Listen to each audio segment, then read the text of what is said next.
Okay, so welcome to the Scorch session 7.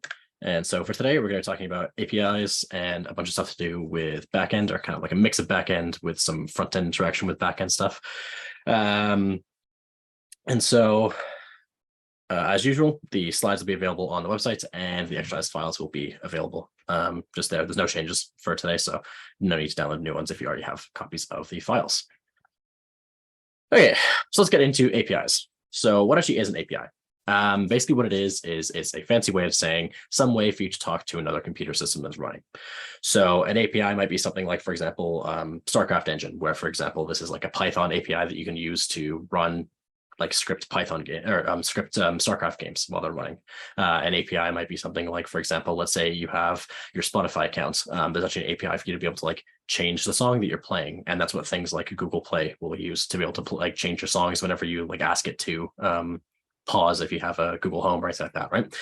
Essentially, it's just a way for people to be able to run functions essentially on another person's server, whether that be getting data from that server, whether that be running some sort of an action, whether that be just doing whatever needs to be done, right? Might be like deleting something, for example. And so with that, normal APIs are kind of a little bit different. The APIs can mean a whole bunch of different things. A lot of the times APIs can mean that you kind of run your code next to something. So it might be like, for example, with StarCraft API, you run a game of StarCraft on your computer, and then you have a StarCraft API that you can talk to with Python, which then runs and it talks to the thing that's running on your computer.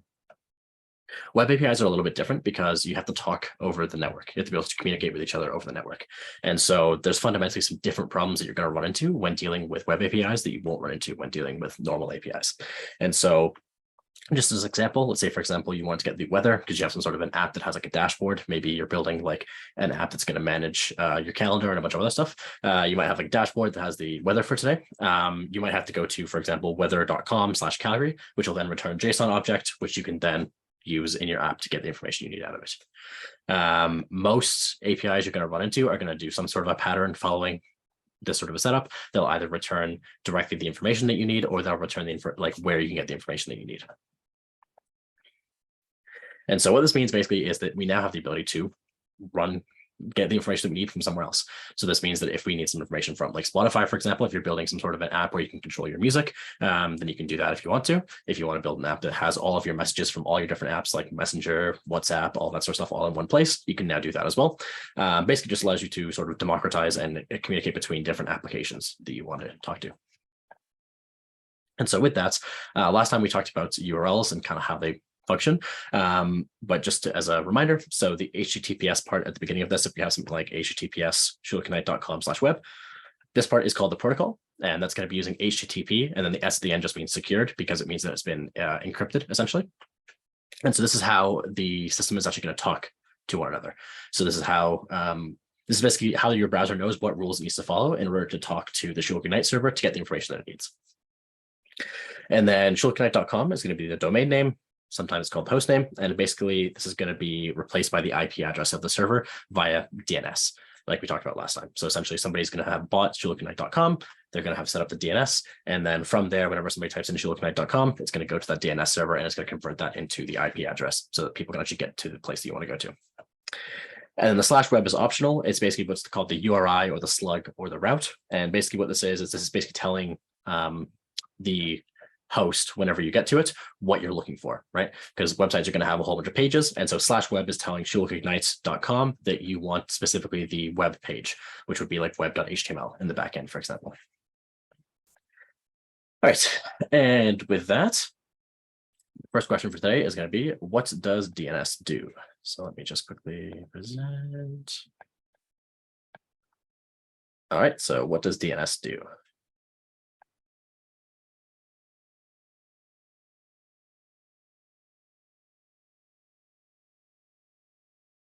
So for this one, the answer is going to be C in this case. So it's just DNS is basically going to let you map a domain name to an IP address. So you can basically just purchase the domain name and then you can map to an IP address.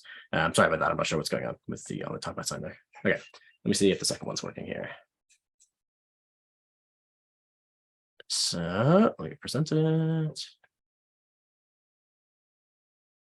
Okay. So if the user is already talking to the right server, so it knows what the IP is, how can we figure out what resource the user wants? You guys a minute for that one.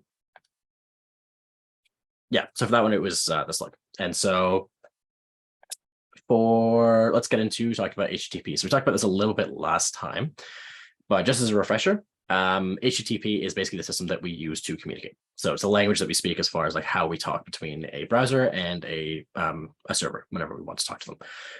And so it's a request response system. So essentially the client sends off some sort of a request to the server, and then the server will process it, and then it will send some sort of response back after it's generated whatever it kind of needs to be able to do that. So typically the way that this works is the HTTP request will be sent, and that'll be sent using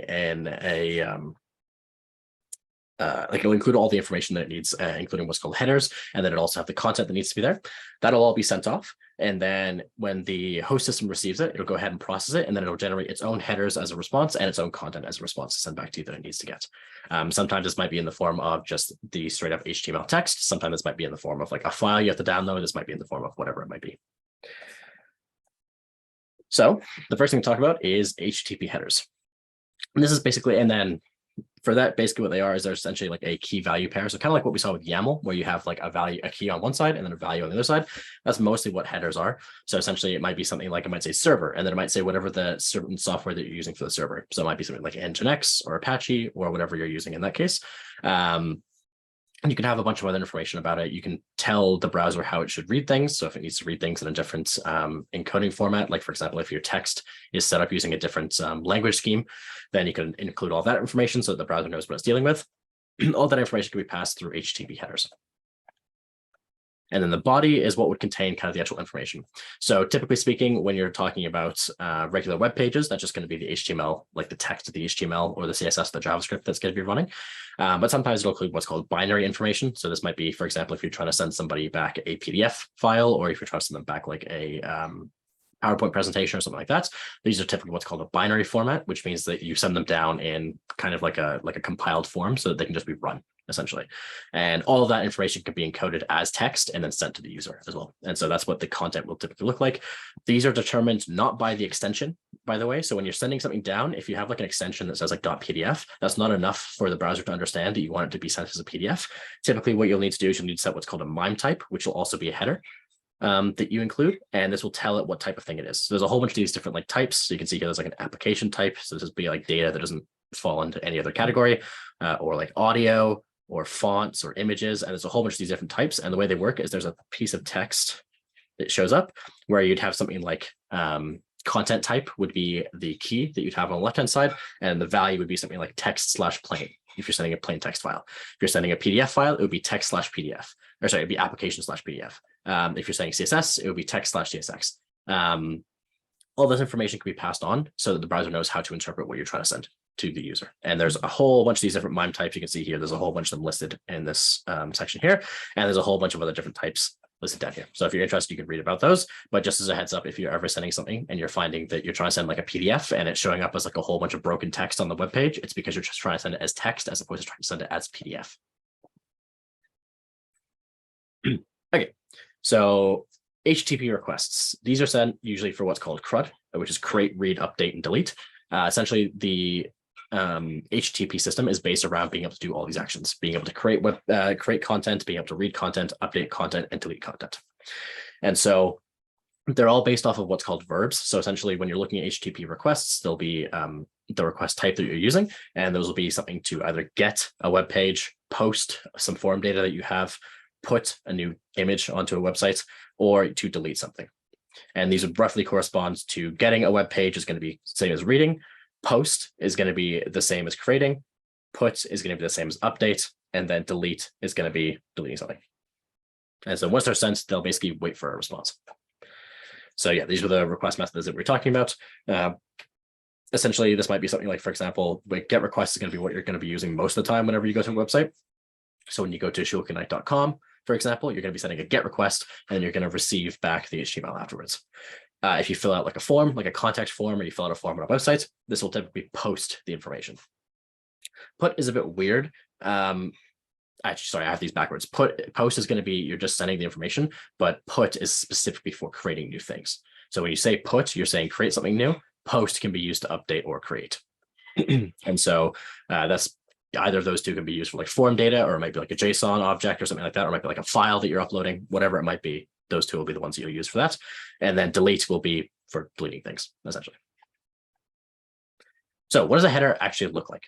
It's literally just plain text. So every request that you send over the network is going to be just plain text. That's how everything communicates whenever you're dealing with it over the network. And so when you're looking at what a header looks like, for example, whenever you try to go to, so if I go to schulakignite.com, for example, and then I go to /beginner here, if I go ahead and hit F12, I'm just going to go ahead and refresh this. If I go to the network tab, we can see all these different requests that came in. If I click on this, and I go to headers, we can see here, we can see the request URL, we can see the request method, and we can see the status code that we got back. All of this is literally just shows up as plain text. So your browser is actually just sending this text that you're seeing here, where we're saying get/beginner from schulakignite.com via HTTP. And that's all that your the host system would receive, essentially. So the first thing is going to be the method that you're going to use. So that'll be get, put, post, or delete. Then the slug, which is whatever resource you're trying to access, and then the HTTP version, and then whatever host you're trying to send it to. So this could also be like an IP address if you're doing something locally, for example. This is what a post example would look like. For a post example, because you're uploading something, you also typically will include the content type. This is a complicated thing. This basically just means a form is essentially what the content type is. And you also typically will want to include the content length so that the server knows how much content you're going to send down. So the content type is going to be a MIME type like you saw before. So if you're uploading a PDF, for example, it would be application/PDF. If you're uploading an HTML file, it would be text/HTML, for example. And then you just have the content down below with exactly one space in between. So one line that's completely empty, and then the next line after that is going to be your content. And this is how this is exactly what your browser will send to a server when it wants to get a web page, essentially. Here's an example with JSON, where you see we've changed the content type now because we're dealing with JSON, and that's what we're sending. Okay, so there's 3 different ways to pass information when you're talking about HTTP. So we've already talked about the headers, although this isn't recommended because sometimes different servers will interpret things differently. So you don't always want to use the header. The body is actually fine for doing most things, like you're trying to fill out a form, you're trying to do all that sort of stuff. It's super handy. And another way is what's called parameters. And parameters are really handy because they're a really fast way that somebody as a developer can get the information from a user without them having to do anything extra. So what do I mean by that? So one might be what's called a query parameter. And so what this does is everything after the URL, like the main URL that we have. So we have our HTTP. So we'd have HTTP at the front here, http:/weather.com/today. That would be the URL. And then we have a question mark, and then we have some values that come afterwards. So here we have one where we're saying city is equal to Calgary, but here we have multiple where we say city is equal to Calgary and measurements equals to Celsius. The handy thing about this is that, let's say, for example, you have a search where you want to search for a certain product. You want to search for a certain thing, right?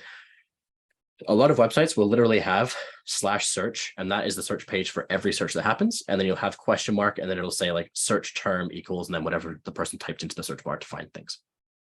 And this is a way that you can do this that makes it easy for people to use, because it also means that you basically just have to have a link on your web page. As long as you have a valid link tag on your web page, you can link to somebody to whatever query params that you want to send. So it's super handy and super useful for stuff like that. You can also access these with JavaScript.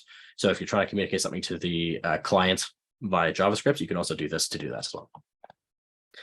Path parameters are another one that's super handy, which is basically you use the slugs, but the slugs are used as variables.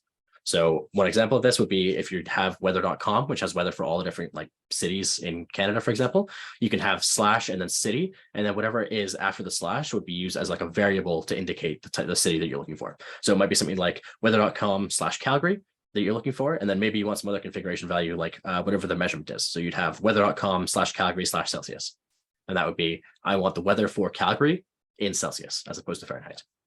And I've used the squiggly parentheses here to indicate a variable, but sometimes some people will do angle brackets, or so you have something like this where it says / and then angle brackets and then city inside there. Either is fine. They basically just both mean it's a variable in the URL, essentially. This is also sometimes called a route. So yeah, so when we're looking at this, we can basically have we can just have a bunch of links on a web page, and then when people click those links, it can take them to different pages for what they need, essentially. Super handy. You probably don't even notice, but this is used a ton for almost like, there's so many websites that use this that you probably never even noticed it before. But when you're looking at different websites these days, sometimes just check the URL and you'll see a lot of websites will do this. Please do not do this with information that should be private. This is a very important thing because literally yesterday I saw somebody doing this where somebody's password was included in the query parameters when they were passing the URL.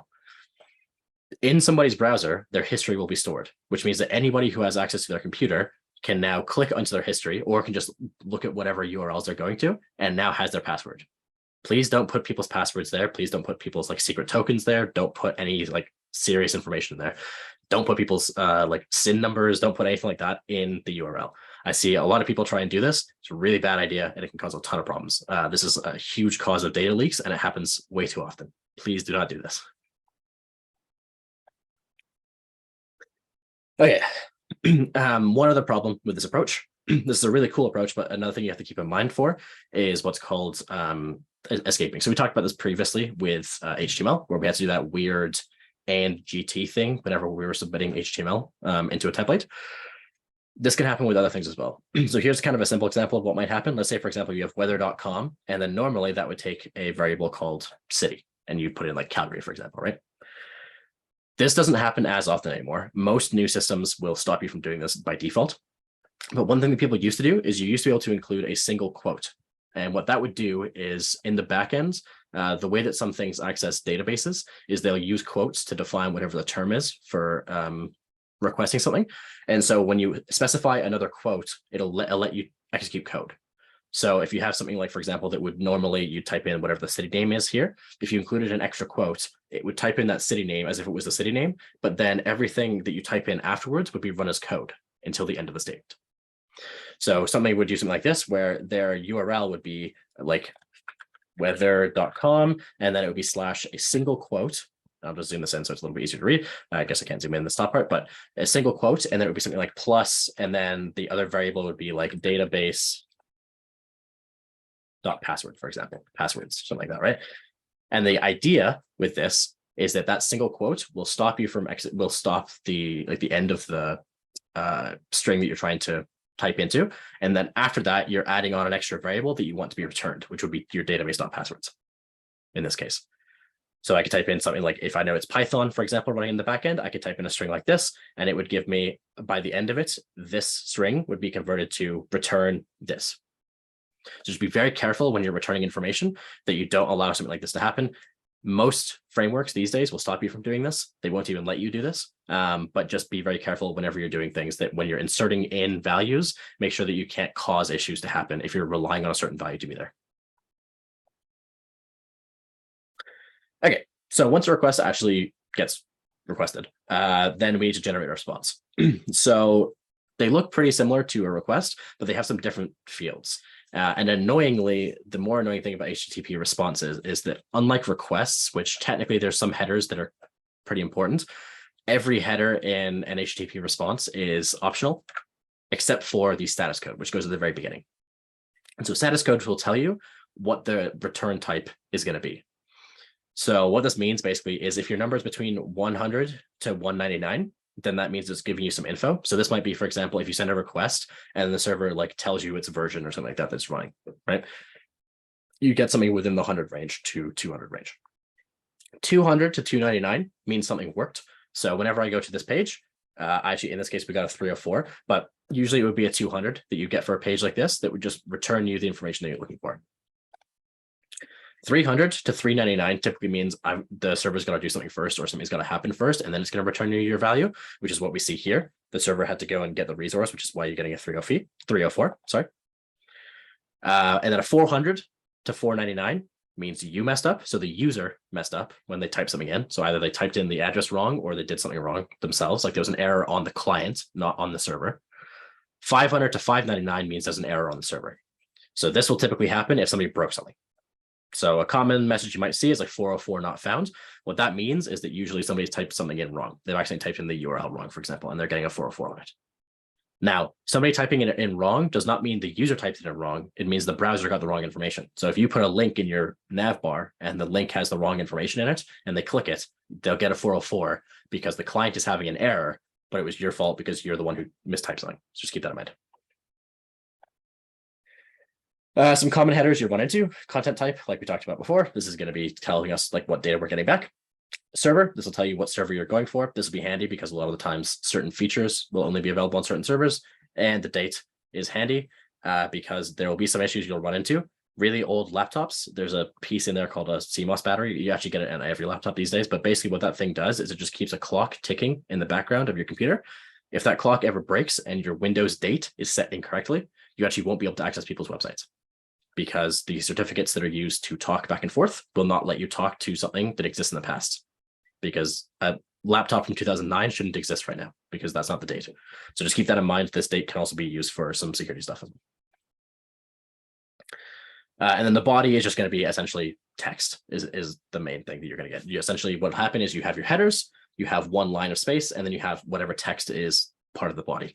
So like I said before, most of the time this will just be plain, actually all the time this will be plain text, but for binary files, this will use a special type of encoding. It'll still be sent as text, but it'll be gibberish. It won't be readable anything. It'll be certain characters that are used that are kind of gibberish to you. You can't read them, but it is plain text that it's sending down for you to be able to load things like zip files, for example. They'll be turned into text and then sent down from there. So here's an HTML example. So in this case, we're getting a 200 OK. So this is saying that like, okay, everything you got was good. We have the dates, we have the content type, and then we have the server, and then we have the HTML after that. So there's one space between the headers, and then there's also content below. JSON, same thing, except we're now doing text JSON instead of text HTML, and then we have our JSON stuff below. And here's what an error might look like. There might be an error that has no body. You might just have the error message come back because it doesn't actually matter. You're not actually looking for something that's important. Same thing will often happen with non-errors. So you might get a 200 OK if you tried to post something. So if you tried to like make an Instagram post, for example, you might get a 200 OK, but you'll get no content back because you don't need content. You just need to know that it worked, essentially. And here's an error that would look like with HTML in this case. And yeah, any of this stuff, you can actually learn about it directly in the browser. So if I go ahead and I pop open my Chrome tab and head to network, if I just go to Google, for example, and then I were to look at this, we can see a whole bunch of stuff happening on Google. So I can see www.google.ca. I can see, okay, we've got a 200 OK. So I can see exactly what that kind of looks like. And there's a whole bunch of the response headers in here. So you can see Google sends back a whole bunch of stuff in there as far as information about you back to yourself. Okay, let me grab question number 3. And I'll just present this one.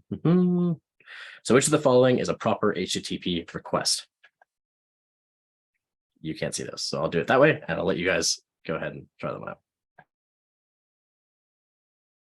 So for this one, so the only of these two that actually exist as far as the methods would be get. So we can see here we have A and D would be the only ones that would be a valid option because we don't know, because that's the only one that actually exists. Push and receive both don't exist. And then from there, we have it with get, we have this bar and then weather.com/Calgary. And then the request is coming from weather. So that's not going to be correct. We're going to be looking at D is going to be the correct answer in this case. And that's because we have /web, which is a slug there. We have the version, and then we have the host listed right there. Okay, so same but slightly different. Which one is going to be a correct HTTP response? And I'll go ahead and assign that one up in Top Hat.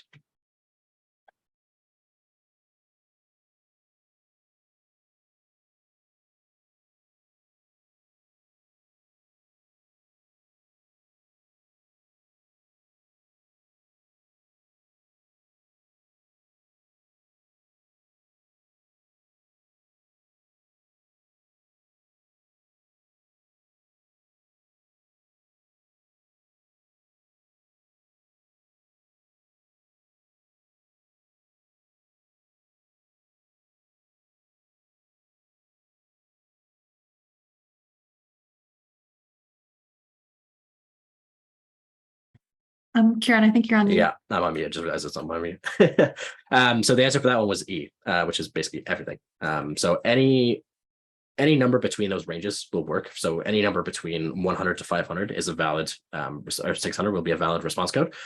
And any text that you put afterwards is valid.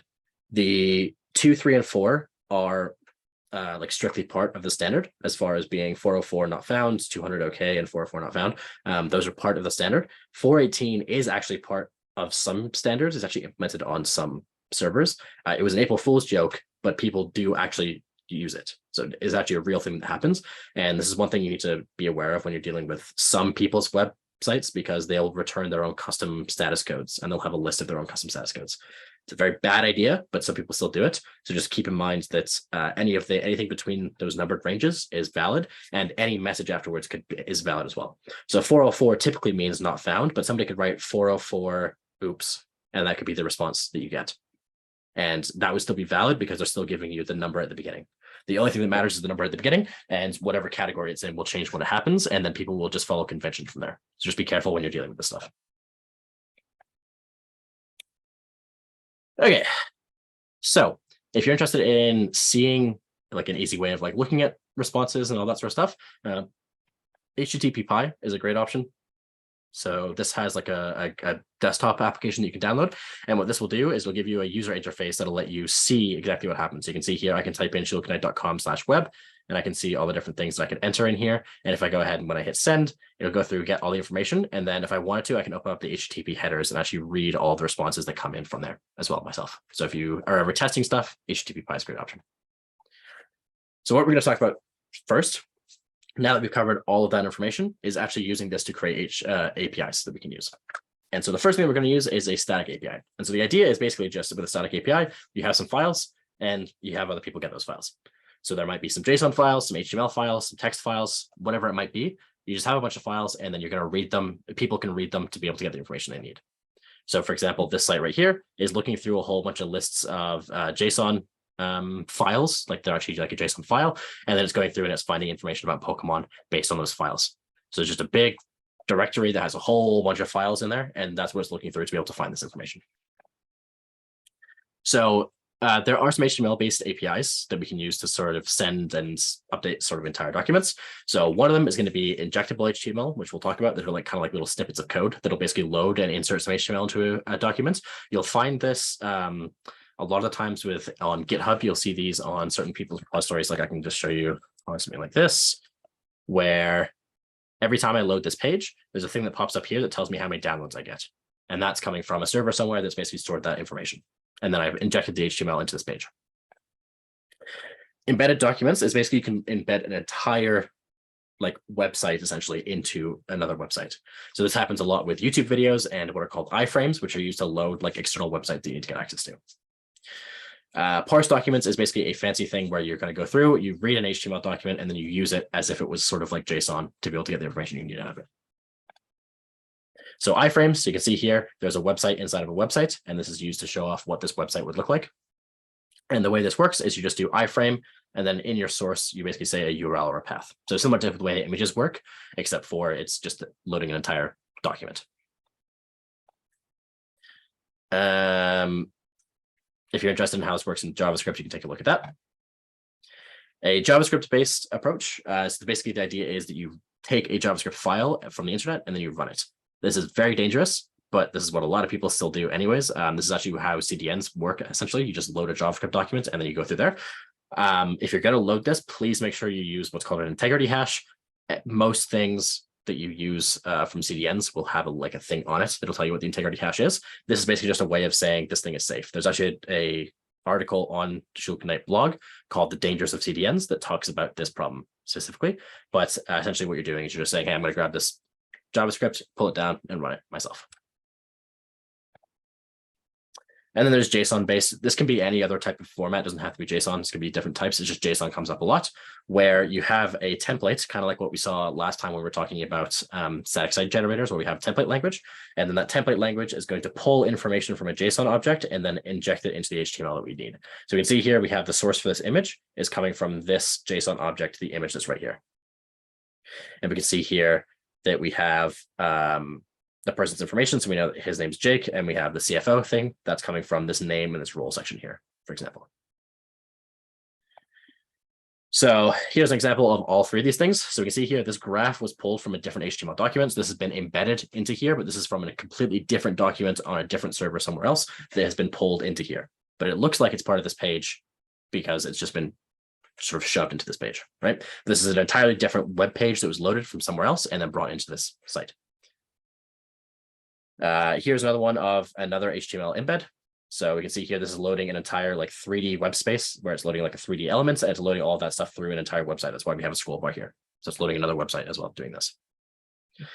And this parsed info, this is what was taken. It went and loaded some HTML documents and then took from that HTML document. We have to click here and see. Let me go through in here. So like, here's all the information that was taken by parsing the HTML. And then I believe this contains the original HTML document. Yeah. So you can see here, this is an iframe that has a document that has its own entire HTML section in here. There's an entire HTML page inside of another HTML page. And then we went inside here and we grabbed the information that we needed from this to pull this information across. This option should be your last resort, but sometimes you have to do it because there's no other way to get information from somewhere.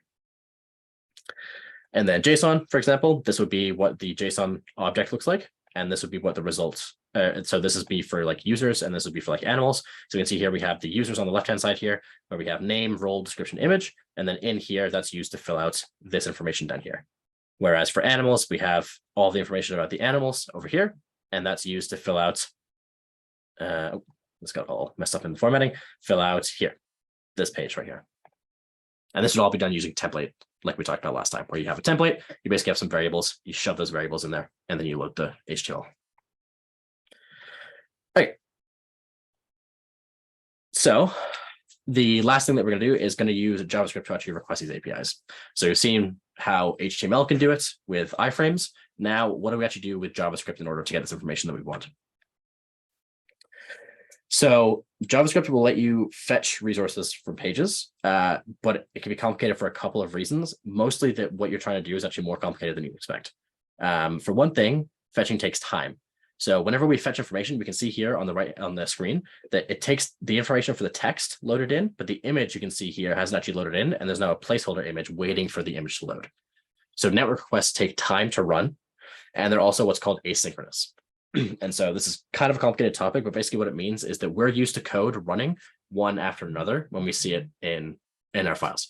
So we run something like, for example, we might run like our game, and we have like a game loop where first we check if the player's taken any damage, then we check some information, we update the screen, and then we do something else, right? Asynchronous is a bit different, where multiple things can run at the same time. So network requests are going to be asynchronous by default in JavaScript. And so what that means is that they will come back at different times compared to when you ran them. So you might run something second in terms of its order, like it might run after the first thing has run, but it might return faster. And so it will be processed before the first thing happens. So just keep that in mind whenever you're running this. I know it's kind of complicated, but there's ways of dealing with it essentially.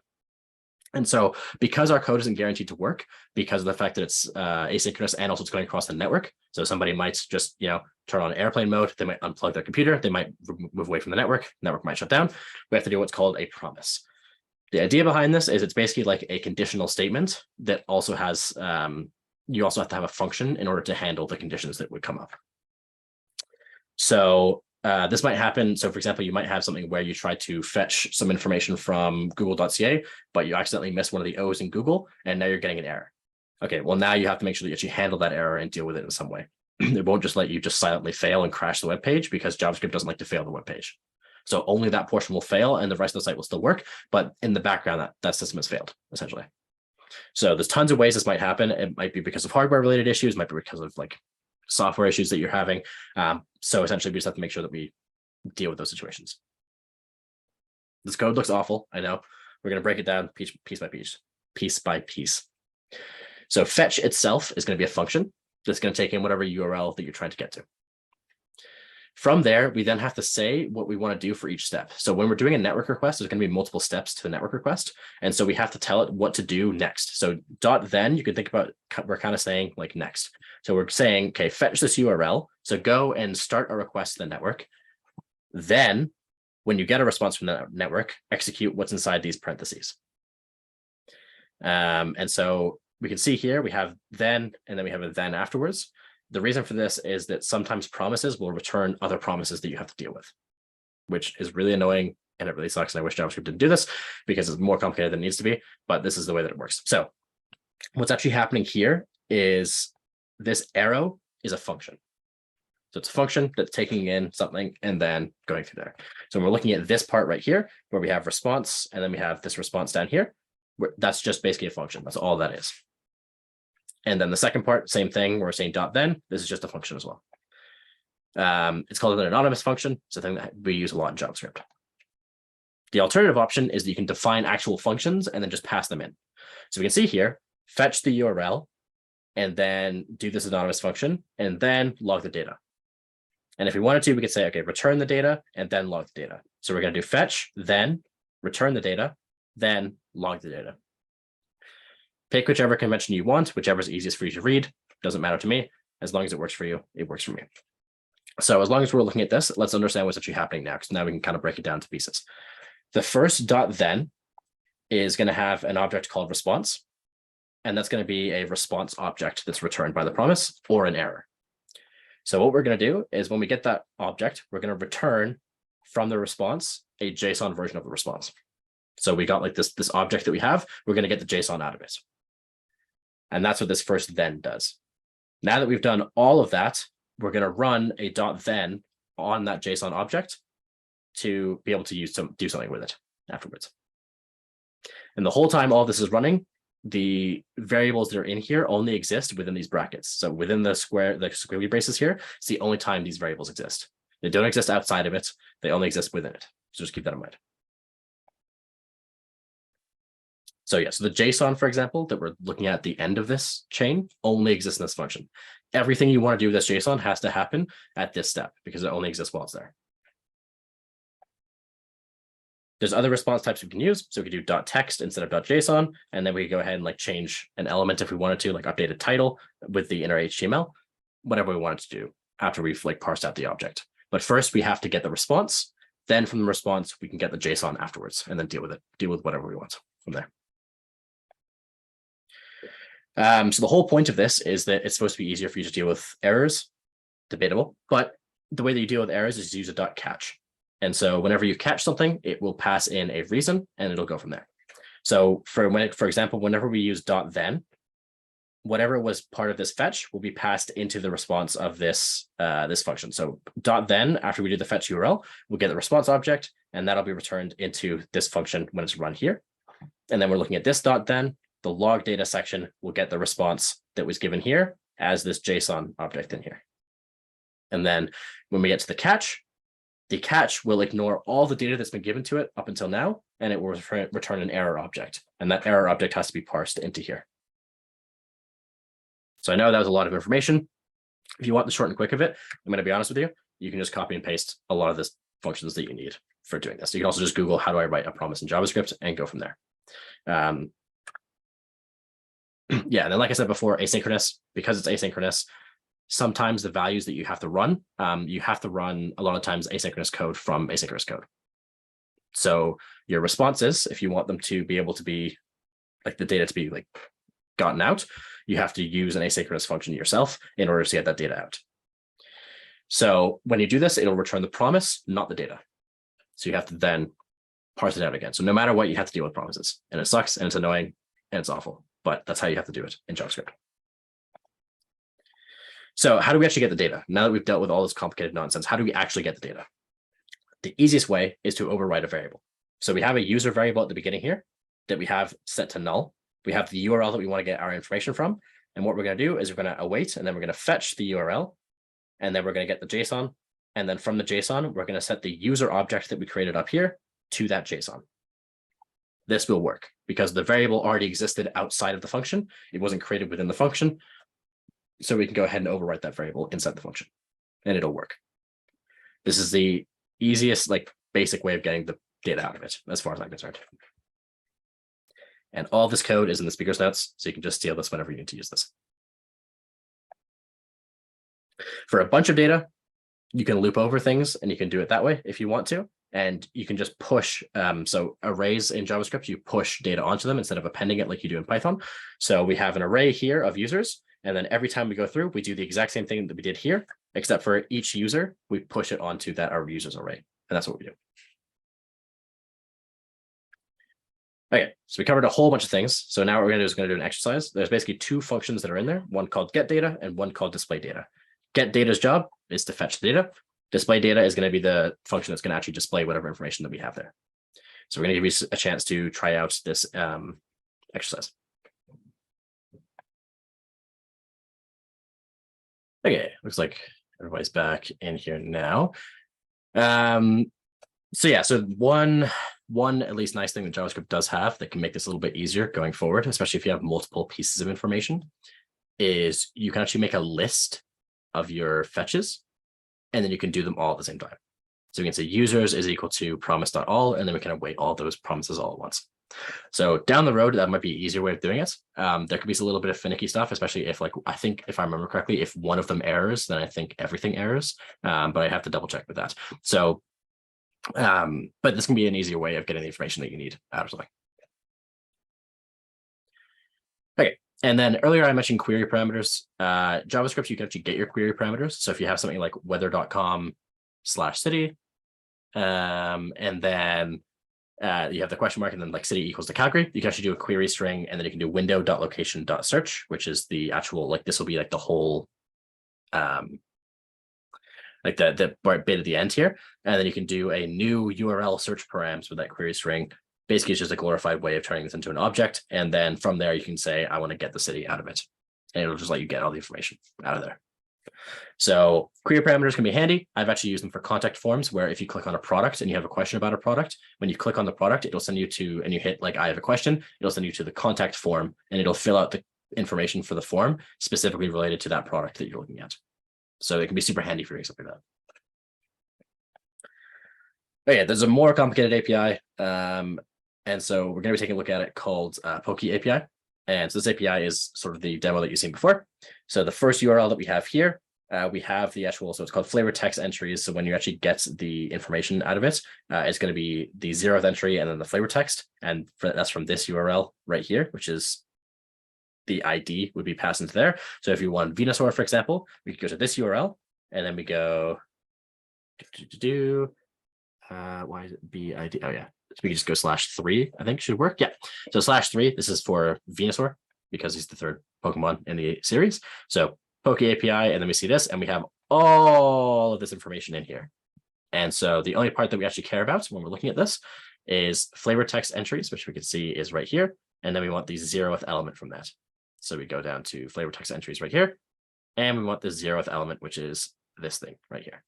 That'll give us the information that we want. And then same thing in here, we have this long API, and we want the images from it. Then we can just go to this URL right here, and then we just want the sprites.other and then official artwork.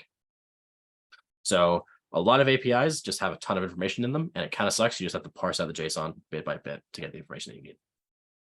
So that's what we're going to kind of look at right now. So there's a couple of to-dos. So I've added in more of the code that you need for this one, but there'll be to-dos in the code. So you can just Control F and then look for the word to do, and you'll be able to find it. And then you want to basically access the ID by the query param. So the query param will pop up here. You'll want to use this code that we saw here to get that ID, and then use that ID to go into the URL for the Poke API, which is right here. So you can see here we have $ID. This would basically be replaced by 3 in this case.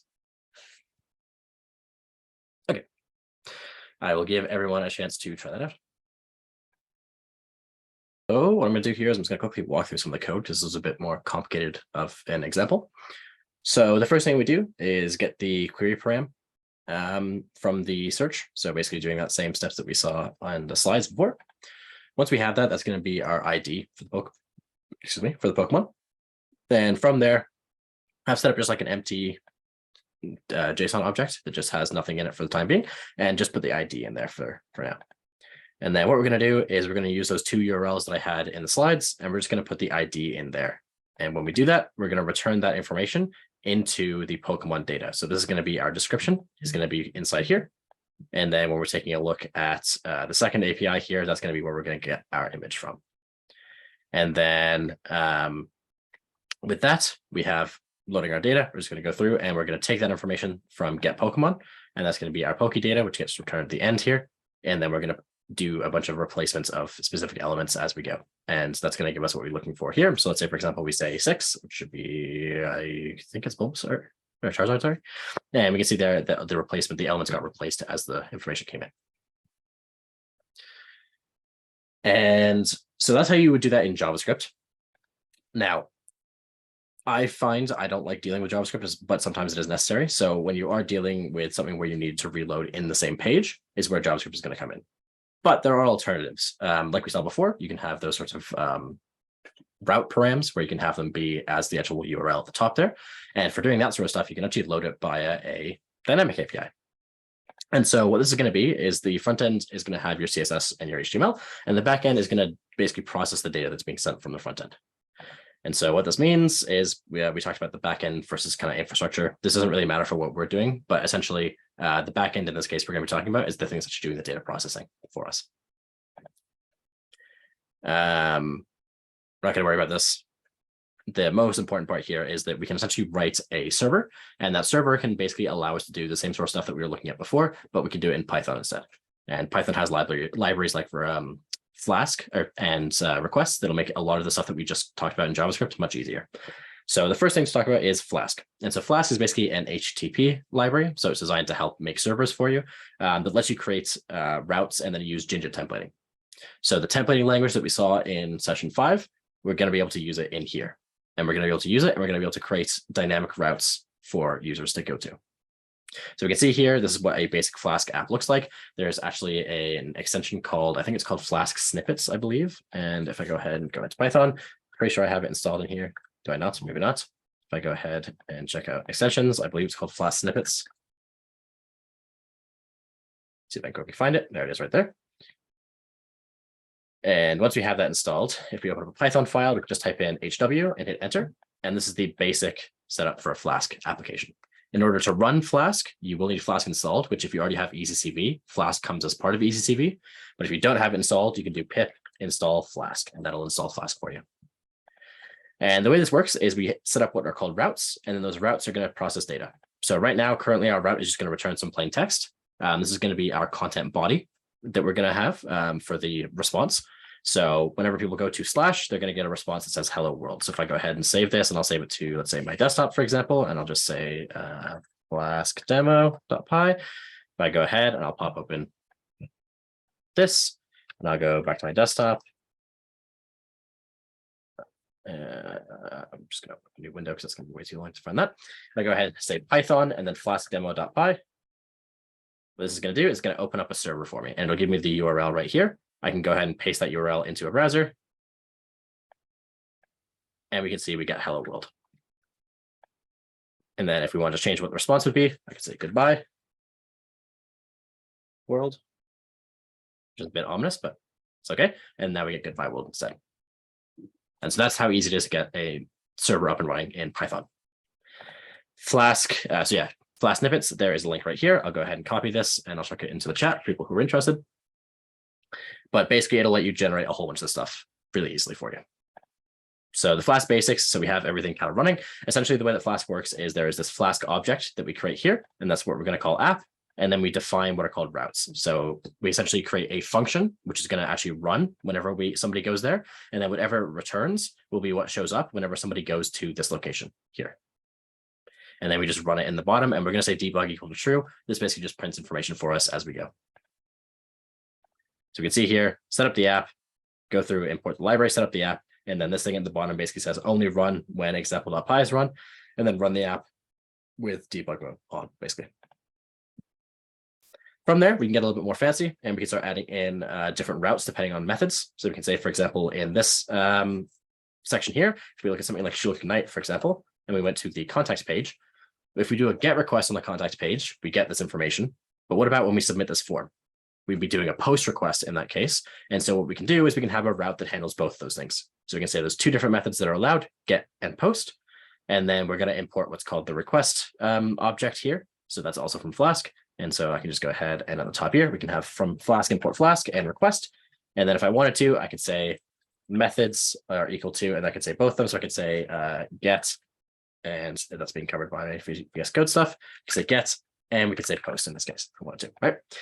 And then what we can do in here is we can have different responses for each. So we can say if request dot method is equal to GET, then we would return this information. And if it was post instead, then we would do something else from there. And that's basically what we have here, where we're saying we have a contact form that's going to be available at /contact. Whenever somebody sends the form, we're going to handle it differently. And then when somebody sends a GET request, we're going to return whatever HTML we need for that page. Query parameters are available via the request object as well. They're just called args. So no having to set up a weird object like we did in JavaScript to do any of that stuff. We can just do request params.get. So in this case, we're saying request.args is going to be able to request parameters. And then we're just going to say, get the name, get the age. So if I did name is equal to Kieran, age is equal to 24, it would give me back Kieran and 24. And then path parameters, like I was saying before, this is a really nice way of doing things. We could say, okay, we have city. We could have a big spreadsheet with all of our data in it that has this different cities. And what we could say is slash, and then in this case, they use angle brackets to define variables. So we say angle bracket city.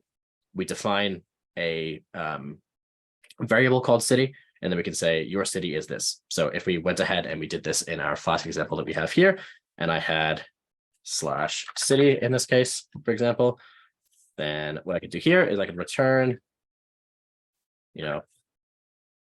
welcome to, and then city in this case, like that. And then I would want to put city as a variable right there. And if I went ahead and restarted my Flask server here, go to here, and then went to /Calgary, I get welcome to Calgary. So super easy way to get variables out of people, because we can just set up a whole bunch of pages now that have one for each city. And then we could have something like a dictionary in here, for example, that would be like cities is equal to this. We could have Calgary. And then we could have something like the weather in Calgary being like 25 degrees. And then we could have like Edmonton, and we could have all those different things inside here. And then we say weather is cities, city, degrees, and city. So now we're using the city variable to get the information that we need. And we can come back here and refresh, and we say it's 20, the weather is 25 degrees in Calgary.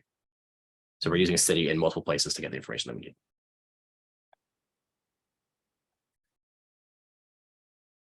You can also put in templates. So templates will let you do Jinja templates, and static will be there for things like images, files, whatever, all that sort of stuff. And so if we want to render a template in Jinja, we just import the render template function, and then we do render template and then specify the template. And we can do the exact same sort of variable stuff that we were just doing before, except for we can use it with Jinja instead. So if we wanted to do a city like this instead, where we had inside weather.html, we had the city variable like that, then we would just do the same thing that we're used to doing, where we just pass in the variables as we wanted to. You can also do a dictionary and pass that in, and that'll also work as well. You can also do, if you don't want to do any extra processing stuff and you just want to show your actual like files, you can just run this command for Python, and then I'll just set up a web server to host your files locally if you want to just do that as well. So instead of hosting them over your file, like by loading the actual file itself, you can host it over an HTTP server by doing this if you want to. It's not as useful, but it can be handy sometimes. Okay, so last exercise that we're going to do is going to be this snapper exercise. I'm also going to explain the end of session exercise and the Gala before you wrap up, and then I'm going to give you the entire rest of the time to work on Snapper for this session. So I'll come back to Snapper in a second, but after the session, what we're going to talk about, we're going to skip all this stuff. The end of session exercise is going to be a system. So what we're going to cover is it's going to be called Instapic, which is going to be like an Instagram clone. And so the first thing that you're going to do is create a user profile that has the information in there, and that'll all be part of the end of session exercise folder. The second page is going to be a discover page that shows you all the different users that are available on the site. It doesn't have to look like this, by the way. It can look different. And then the last one's going to be being able to create an account and create a post page. So essentially, you're going to be creating like an Instagram clone using all the information that we covered today. And if you want to, you can also do some custom 404 pages and a bunch of errors and all that stuff if you want to as well. And then also we do have the Gala event. So if anybody is interested, on December 22nd from 6 to 8, we're going to have an event where there's going to be a bunch of industry speakers. And if you want to create a project and show it off, then you can do that. You do have to sign up through this registration link. But basically, if you want to do that, if you set up an end of session project and then submit that, you can get a huge amount of Ignite points, which is really handy. And also you get a chance to show off your project to other people, which would be super cool. And then, yeah, last time we basically, next time we're going to be talking about how to secure the sites that we made. So we talked a little bit about security today. We're going to talk about it more next time, and we're going to actually start breaking websites next time, which will be fun. But last note before I get back to the exercise and then send you on your way to the breakout rooms. I just want to thank everybody for coming to these sessions. It's been really fun so far. And just as a retrospective, basically in 7 weeks, we've gone from sites that look like this all the way to sites like these that we've started creating. So huge amount of growth in the amount of time that you guys have been here. And yeah, just thank you for coming to the sessions consistently. So getting back to the exercise, it's going to be a system called Snapper, which is going to have a lot of the same elements as what you're going to do for the end of session exercise. It's essentially going to be a system that's going to have a profile page, and from that profile page is going to have a bunch of information. The files will be inside /exercises/snapper, and there'll be a couple of different pages created for you. So under templates and then /user.html, it's the template that you're going to want to use that's going to actually render the page. Inside routes.py, that's going to be all of the actual information, like the routing that's going to happen. So every time that you go to the page in a browser, it's going to be the Flask app that's going to control how this stuff works. This is going to control how it shows up. And then models.py doesn't need to be touched. You don't have to do anything in there. There's nothing you have to do with that one, but it contains the information for the class definitions, because all of the information that you're going to be doing is going to be handled with an object.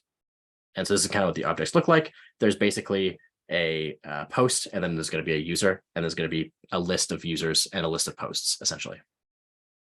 So within a user class, there'll be a list of their posts, and then there'll be a bunch of other information that you can use to load into the templates as well. And then the posts themselves will have some information that you can use in order to load the bottom part of the page here that you can see.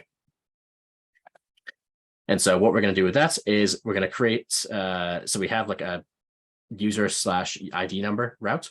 Don't ever use the word ID just by itself. It's reserved in Python. It'll break stuff if you try and do this. So you use something like ID number as your variable, and then use that data to load it into templates.html. And then you can run the actual server by running python routes.py. And then basically you're just going to want to work with your mentor and ask questions to get it to work as intended. So yeah, we'll give you guys time to go and work on that.